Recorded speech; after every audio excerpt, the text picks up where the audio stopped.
Hi, I'm Michael. I'm an entrepreneur, small business owner, improv artist, mental health surviving, and as always, I'm very, very neurotic. But most of all, I'm a TV host and your host right now for what we call the Second Scene podcast. It is a Dweebs Global production where you can go for free help. They have mentors around the world, anything from resume writing to mental health. That is dweebsglobal.org. So I'm here today with Dori Durbin. Dori was forced to change her life after being diagnosed with rheumatoid arthritis after her first child was born. She holds a BA in English and a secondary teaching certificate. She went from teacher to fitness coach to now a children's book author and a coach to others who are wanting to help and write books for children. So thank you for being here, Dori Durbin. Thank you. I will jump right in. So your life changed when you were diagnosed with rheumatoid arthritis. Yes. I was teaching and I was an avid runner. I actually had just become an avid runner. I was a mediocre runner for a while and had progressed to avid. And I also had, my first child. And really they think that was the trigger, was something chemically changed. And so I went from being super active to being somebody who was really struggling with trying to even undo her child's onesies and pull those snaps apart. Wow. Go ahead. Did you have any symptoms before?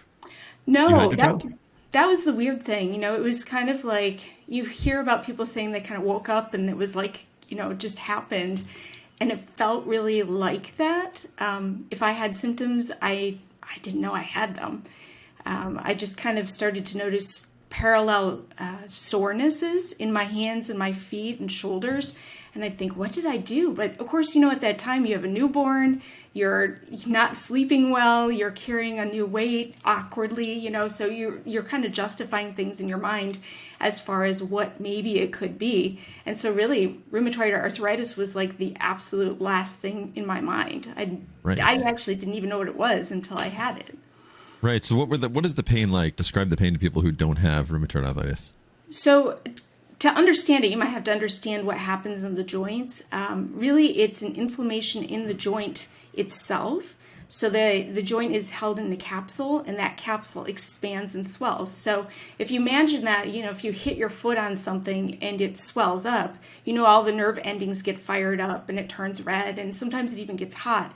And that's kind of what happens, is that joint is literally fighting itself. The body doesn't like its own material, and so it just expands, swells, becomes hot and fiery. And like I said, sometimes it's parallel. So it'd be, instead of just being in one hand, it could be in both hands at the same time. And that's one of the signs of having it. So it's very painful.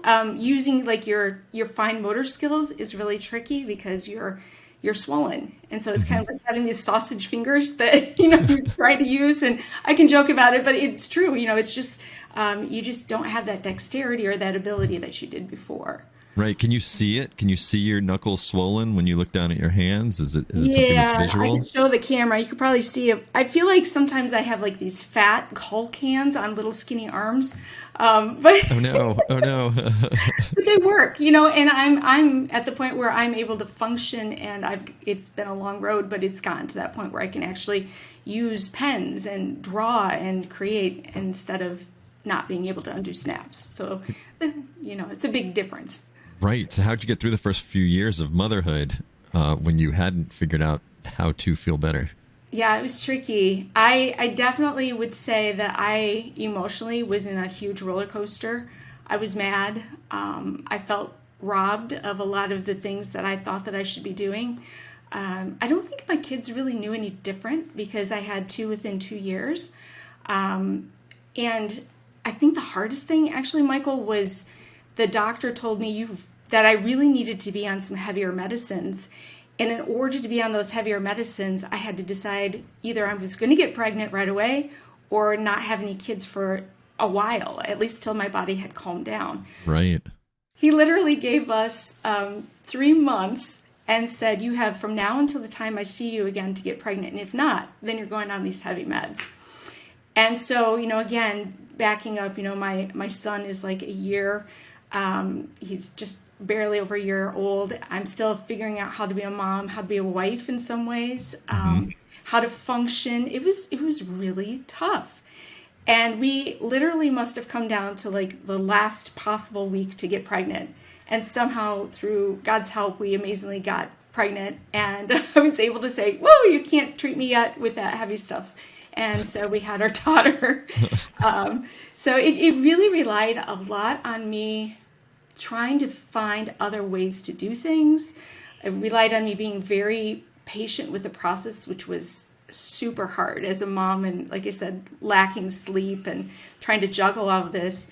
And it really came down for me. I really relied on my faith. I realized that there was a reason that this was happening, that it was going to be something that in the long run was going to end up to be something more that I could understand or at least appreciate. Because I was mad. I was really disappointed in what was happening. Right. Well, that's very frustrating. You want to enjoy your children. They're, that you just brought into the world. You want to give them the attention and the love that they deserve and need. And that's got to be very hard when you're in pain all the time. Yeah. Yeah. And I think, when you're in pain all the time, you don't realize sometimes how you feel. Like I think you try to block some of that.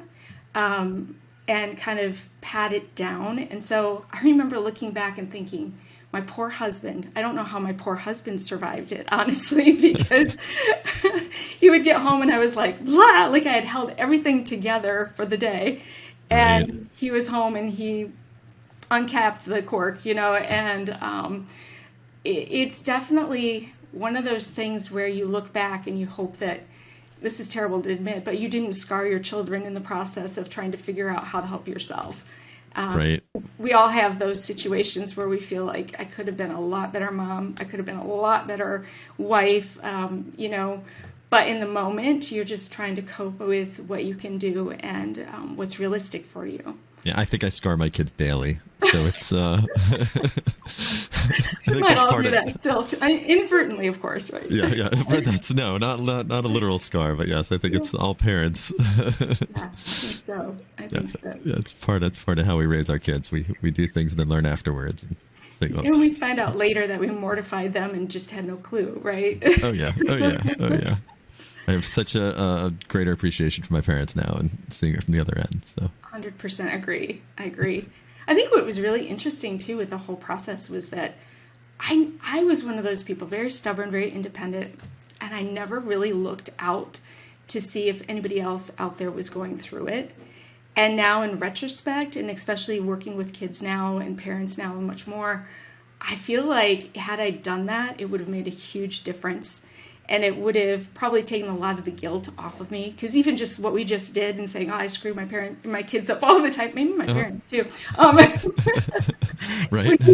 Yeah, it's possible too. But when we admit that and we bond over the fact that it's normal and it's natural, it takes so much more pressure off you. And you don't have to be the perfect parent. Even though you try to be, reality is we're not. We're just not perfect people. We can't do that. Yeah, no, definitely not. I'm definitely not. Definitely not. So did this also prevent you from going back to your career? Eventually, yeah. Yeah, so I was a full-time teacher. And when I had our first child, I said, I really kind of want to stay home as much as I can. And so they finagled it, so I was there half a day. And then when I had my second child, my RA actually came back with more of a vengeance. I think because it had been so quieted by the pregnancy, it just came back twice as mad. And so I tried to go back to work. I went back part-time. I was so stressed. My body was so stressed from emotionally trying to juggle things and then from trying to be this great teacher as well as wife and a parent. And for me, it was too much. And I know people do it all the time, but for my body, for me, it just wasn't going to work. And so I basically retired, I say. That year, my husband said, if you want to stay home, let your body calm down, let's figure this out. And we really, it wasn't like we had this grand plan of how this was all going to work. We were going literally day by day, seeing how things were going to go. And it was scary. Because you plan in your brain exactly, like this perfect marriage, this perfect situation. And when it doesn't start to happen, you start to panic and think, well, now what's going to happen? So you realize how very little control you have over that. So what was the first thing you did when you were like, you know what, I need to do something about this. Something's got to change. Yeah, as far as treatment or as far as your head treatment goes, in the right place with it. And... Yeah. So I think the biggest thing for me was continuing to search for somebody who fit who I was as a patient.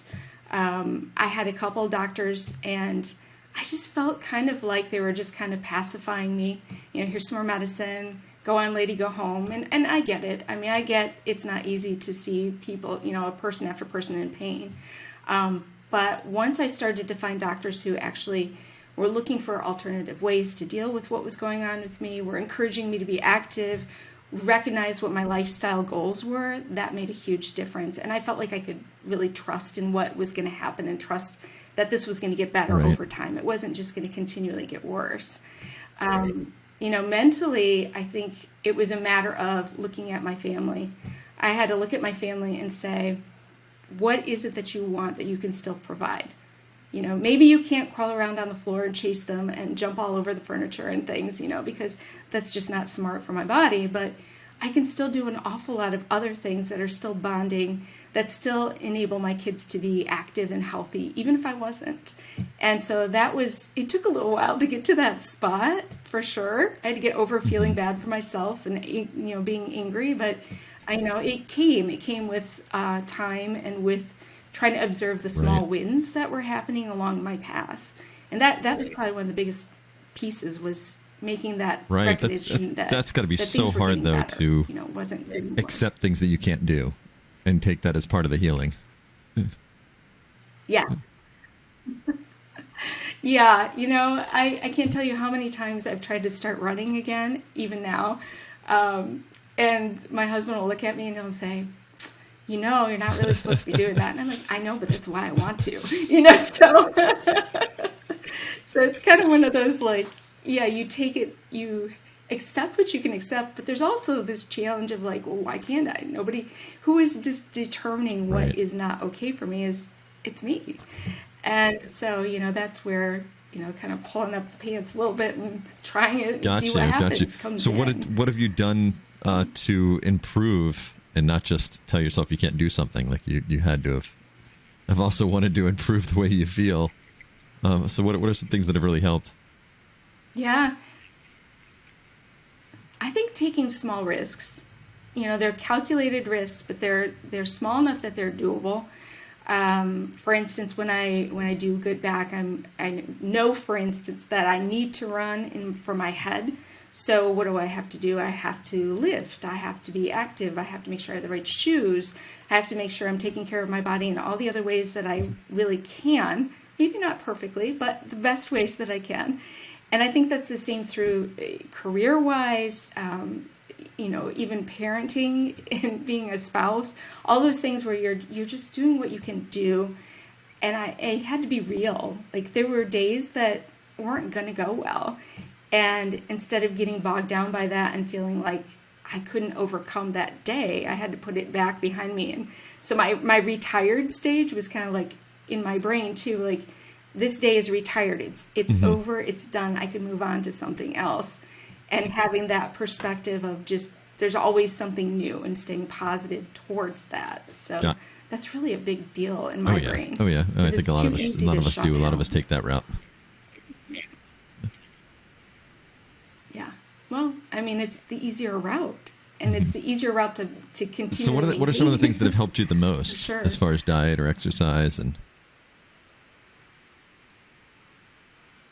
I think watching my diet, making sure I'm exercising, getting enough sleep.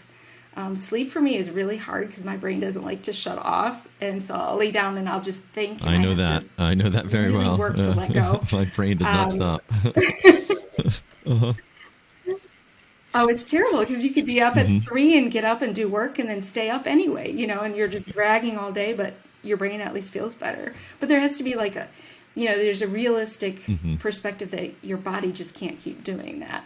And so there's also, my husband was an old track and cross country coach, and he always used to tell me, live to run another day. And what that means is, so you might feel great today and you might want to put everything that you have in today, and that's great. But realize that tomorrow, that extra beyond the effort that you just did is probably going to make you not want to run or not want to do something that you have been wanting to do. So it's kind of like that pacing yourself. So food, diet, exercise, sleep, and pacing Gotcha. That's yourself hard. are The probably sleep one's top five things I would the sleep say. one's the hardest for me because, like you said, our brains are moving, and yeah, you need the sleep, which makes it even harder to get the sleep. It's a vicious cycle. Yes. It's almost like you're agitating Very yourself. true. You know? It's very true. Is there a certain diet that's helped? Certain foods that you avoid, or certain foods that you're eating that have helped the pain? So I unfortunately have found that sugar, as much as I love it, and it helps you stay up, right? Sugar is great. Sugar is not the very best for me. I don't avoid it, but I make sure that I don't overindulge in it because I do. It's like within the next day, my hands are swollen. I start feeling achy. I don't eat a lot of wheat, and that's just partly because of how I feel when I'm eating it. If I'm dehydrated, that's also equally as bad, and that's something that when you're busy, especially and you're like enjoying what you're doing, you forget.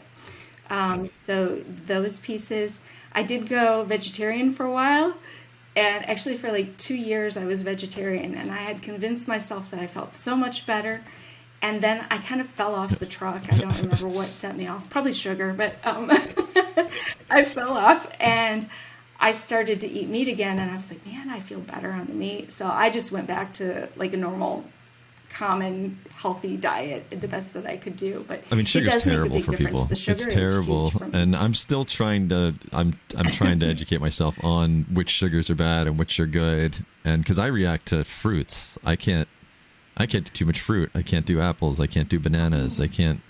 Too much of fruit is almost as bad as me eating too many cookies. Just what it does to me and my inflammations. That's interesting. Yep. That's too bad, Yeah. because that would be what I would normally tell you is the Right. go-to, right? Eat more Right. fruit. So you're okay with sugars from fruits, though. Interesting. That's not. Yeah. Typically, yeah. In the summer, I would try to live on fruit if I could, but yeah, I usually am fine. Got you.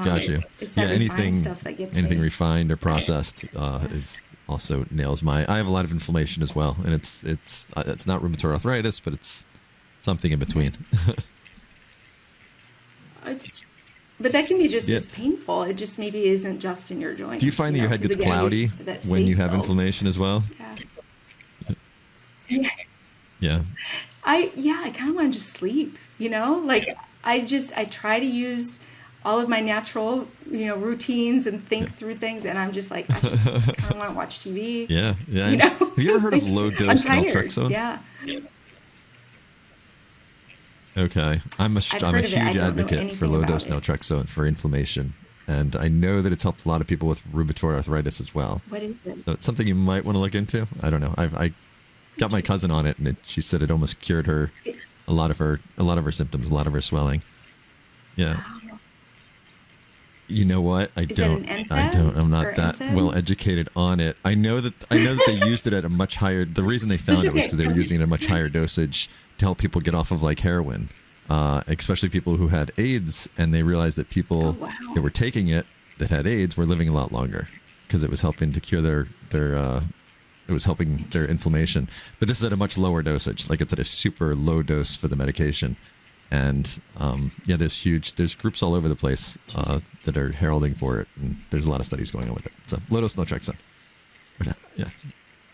Hey.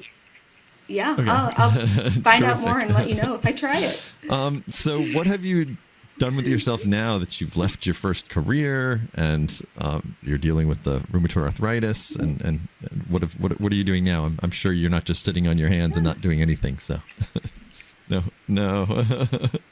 No, I can't do that. Yeah, I'd be up even longer at night. It's kind of funny. So when I got my RA a little bit more under control, I started doing that by going to the gym. And I had a personal trainer, and the personal trainer was like, I'm not sure I should work with you. Like, he felt really intimidated by that at first. And then we just kind of started going. So before long, he had me actually certified as a personal trainer and then as a group fitness instructor. And so I did that for almost 13 years. So then when COVID came around, it, of course, like everybody else, it shut me down. And I was like, well, this is an opportunity to do some of the stuff that I'm sort of like a closet artist about. And so I used to do pet portraits on the side, and I would just, different. People would call me and say, hey, will you do my pet? And I'm like, yeah, but yeah. So I'd always been able to draw, and I never had really tried to paint. And so these were very, very whimsical, goofy, fun type of things. And so then, with COVID and all the online stuff, I was like, well, why am I doing just that? Why shouldn't I try a kid's book? And for me, like when I was really in my worst spots with my RA, I could sit and read kids' books for hours with my kids. It was like this great bonding time. It was this really close-knit situation where I felt like I was investing in my kids without having to run all over the place. And so I was like, that would really feel good to me, to be able to turn around and create something that other people could use. I didn't think anybody would buy it, but I wanted to create it, right? So I started writing kids' books, and I have 3 now. And those 3 books, I basically re-wet my teeth on drawing and on art again, as far as not using paint. So I illustrated, wrote, do everything for I self-published my kids' books. And now I'm doing it for other people too, and coaching other people on how to write kids' books. So it's kind of funny how it went from like I said, like being told, no, you can't do something, or feeling like I can't do something. And I like to take it and turn it on its head and try That's great. And see how well I can do it. It's wonderful when you hear that. Yeah.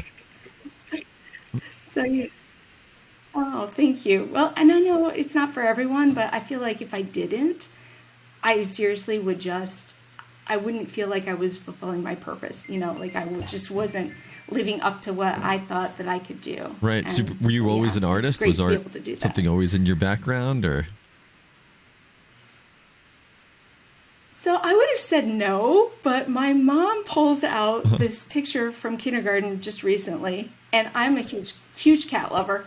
And it's a picture of a cat that says, I wish I had a cat. And I had literally, as a 5-year-old, drawn out all the details and like put all this time into it. And I said, I don't remember doing that. And she's like, oh my goodness. And so I got this long lecture about how I've always been creative, blah, blah, blah. But the drawing part of it, I never had a lot of confidence. And I'm not selling my dad short here or making him sound like a bad parent, but my mom was an art teacher and wasn't making money. And so he never I think a lot of kids have that memory of their parents. Art was not the place to go to make money, and it was and we all thought that art was just painting or just whimsical. People didn't realize how much more there is. Yeah, people didn't realize how much more there is to art. Exactly. And that's what, it wasn't until, COVID that I let myself really dig in there and try different things and not worry about it. I figured, what's the worst case scenario? I fail, it's not worth that. So that's great. So how many children's books have you written now? Okay. So I have 3 of my own, and I currently am illustrating 4. What are the names of your books? People's. So, yeah. So mine, they're all part of the Little Cat Feelings series. So I have Little Cat Needs Space, Little Cat Feels Left Out, and Little Cat and Dog's Birthday Bake. And so it's kind of a funny story. My first book was Little Cat Needs Space right before the pandemic. And of course, what did we focus on? Space. And then, so I made it through one class visit, and the kids were like, well, there's a picture on the front where Little Cat doesn't have her own stuffed animal. Her friend Dog has his own. So the kids picked up on that, and they said, well, why doesn't Little Cat feel left out? Doesn't she feel left out because she doesn't have her own toy, and she's got to feel so left out? So that's how Little Cat Feels Left Out came about, because of that conversation. So then I went to another visit, and the kids were like, when are you going to write chapter books? And I was like, well, I'm a picture book author. Well, we need harder things. So it's like, okay. So, again, like I said, spin it on its head, right? Challenge so accepted. I wrote a chapter book the next year. Challenge accepted, yeah. And went back to those kids. Yeah, I went back to the kids and said, here it is, yeah. Are you enjoying illustrating for other people's works as much as writing your own? I do love it. I really do. It's a different kind of challenge for sure. Because as an illustrator, you really want to produce what this person is envisioning. And it's almost like this meeting of the minds, because there's your style and there's their vision of what this book is going to look like. And so it's a process. It's a back and forth process. But what I have really enjoyed, I illustrated for an 11-year-old, and it's so amazing, Michael, to see her at Barnes & Noble with her book, reading to kids who are just like maybe a year or two younger than her, and they're probably younger than that even, and to see her like take on this persona of being an author, and to, have that opportunity to talk about her book and her next plans. And it's just so amazing. Like it's even more, to me, more fun than having been a teacher, because I actually get to see the end products of what's happening. Right. That's so rewarding. Oh, it is. It is. And she's even on to book number 2 now. So we just started working on that. So it's exciting to see that. And yeah, I think that happens with the adults too. It's just extra cool with the kids. Right. So what are your plans for the future? What do you have lined up? What challenges are you going to be undertaking? Yeah. So, okay, first of all, I need a challenge, but then secondly, just kidding.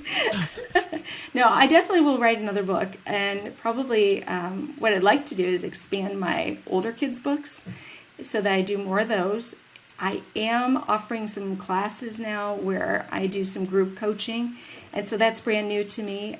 So hopefully that will be an amazing experience for everybody, and I'll be able to do more of that, just to continue that, because my big thing right now is I see where people are when they're 30 years old and they need the help that they could have probably gotten back when they were younger.